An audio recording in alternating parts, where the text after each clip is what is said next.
नमस्कार Odisha job net रे पुणी थे स्वागत। आज आम गोटे नुआ वैकेंसी सहित आलोचना करवा। Reserve bank of India 650 assistant post recruitment 2026 या आगु किसी दिन तले बाहर तो सर 10th पास था। यार क्वालिफिकेशन अलग रहा पे स्केल सब अलग रहा। डिस्कस करवा।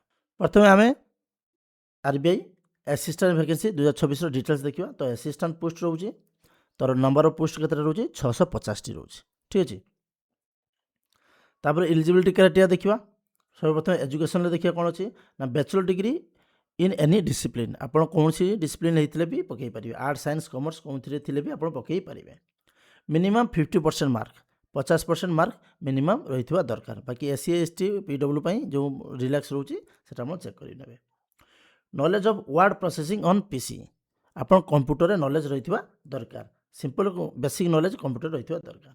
तापर proficiency in the language of concern state आप जो स्टेट पर पकड़ा चाहूँगी से स्टेट आप लैंग्वेज जानते दरकार। आप जदि ओडिशा होती कि आप चाहूँगी हैदराबाद में पकड़ तो सेठिकार जो लैंग्वेज आपको जानते दरकार। खाली जानिले हेन तार प्रूफ भी आपको देखा दरकार। तेनाली आप जो ओडिशा पकड़े तो आपंकर ओडिया लैंग्वेज अच्छी किसी असुविधा नहीं पकई पारे। ठीक अच्छे। तार for ex-serviceman minimum 15 years of defence service. तो एक्सर्विसमैन को मैंने पकई पारे जो 15 वर्ष डिफेंस सर्विस थी से ही पकई पारे। ठीक अच्छे। तापर आम आरबीआई से सैलरी स्ट्रक्चर देखा 2026। ठीक है। तो बेसिक पे आपंकर 29,000 तार स्केल रही 29,000 ରୁ 78,640 स्केल रही।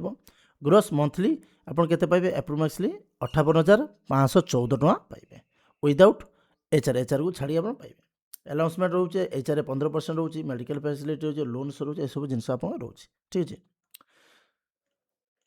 तापर एज लिमिट देखा। एज लिमिट 1 फेब्रुआरी 2026 सुधा आपंकर 20 वर्ष होता दरकार आ मैक्सिमम 28 वर्ष होता दरकार। आप गूगल 2 कैलकुलेटर मारे से आप मारे आप डेट 1 फेब्रुआरी 2026 माइनस आप डेट ऑफ बर्थ जब आप 20 वर्ष आसुव ताले आप पकई पारे ना पकई पारे ना। तापर एज रिलैक्सेशन देखा। एज रिलैक्सेशन आपंकर एससी एसटी 5 वर्ष छाड़ अच्छी मैंने 28/5 33 वर्ष दरकार। ओबीसी 8/3 31 वर्ष दरकार। पीडब्ल्यू 10 ରୁ 15 इयर्स डिपेंडिंग ऑन कैटेगरी हिसाब से जो भाया रोचे से हिसाब से आप चेक करने। ठीक है। तापर एप्लिकेशन फी देखा। एप्लिकेशन फी जनरल ओबीसी ईडब्ल्यूएस 450 टका रोचे प्लस 18% जीएसटी रोचे। एससी एसटी पीडब्ल्यू एक्सर्विसमैन रोचे 50 टका प्लस 18% जीएसटी रोचे। आरबीआई स्टाफ जब किए पकड़ कौन किसी रही नील रही। ठीक है।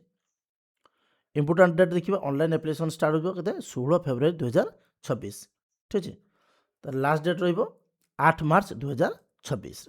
प्रिलिमिनारी मेन एग्जाम रही जो प्रिलिमिनारी एग्जामटा रही आशा करा 11 एप्रिल 2026। यहाँ कौन सी जेहेतु ये टेंटेटिव लिखा जाए तो ये कौन सी किसी गारंटी नहीं। आप मे भी 11 एप्रिल मेन एग्जाम 7 जून 2026 को मे भी हो पाए। ठीक है। तार सिलेक्शन प्रोसीजर देखा। सिलेक्शन प्रोसीजर प्रिलिमिनारी आप ऑब्जेक्टिव टाइप रही 100 मार्क 60 मिनिट रही। मेन एग्जाम ऑब्जेक्टिव टाइप रही 200 मार्क 135 मिनिट रही। तार लैंग्वेज प्रोफिशिएंसी टेस्ट रही qualifying local official language. Final selection based on main exam mark LPT qualification. मतलब आप प्रिलिमिनारी पास कलापर जो मेन देवे मेन एग्जाम मार्क हिसाब से आप सिलेक्शन हेबे। एवं आपंकर जो ओडिशा ओडिया ओडिया गोटे लोकल गोटे टेस्ट रही ओडिया लैंग्वेज। ठीक है। हाउ टू एप्लाय आप ऑफिशियल साइट को जी rbi.org.in से गलापर रिक्रुटमेंट सेक्शन को गलापर आरबीआई असिस्टेंट रिक्रुटमेंट क्लिक कर एप्लाय करेंगे। जदि आप न जानीपारे ताले आम ये आमर ब्लॉग चैनल तले देदेचु। इम्पोर्टाट लिंक आप डायरेक्ट क्लिक कले आरबीआई ऑफिशियल वेबसाइट को जी क्लिक कले डाउनलोड नोटिफिकेशन चेक करेंगे। सर्ट नोटिफिकेशन चेक करेंगे। ऑफिशियल वेबसाइट को क्लिक कर जापरेंगे। आप नोटिफिकेशन चेक करेंगे क्लिक हियर क्लिक करूँ देखूँ 650 टी असिस्टेंट पोस्ट रही रिजर्व बैंक ऑफ इंडिया रे। ठीक है। ये पूरा आपंकर पोस्ट रोचे। तो वीडियो पुणी देखा आउ एक वैकेंसी सहित। Thank you.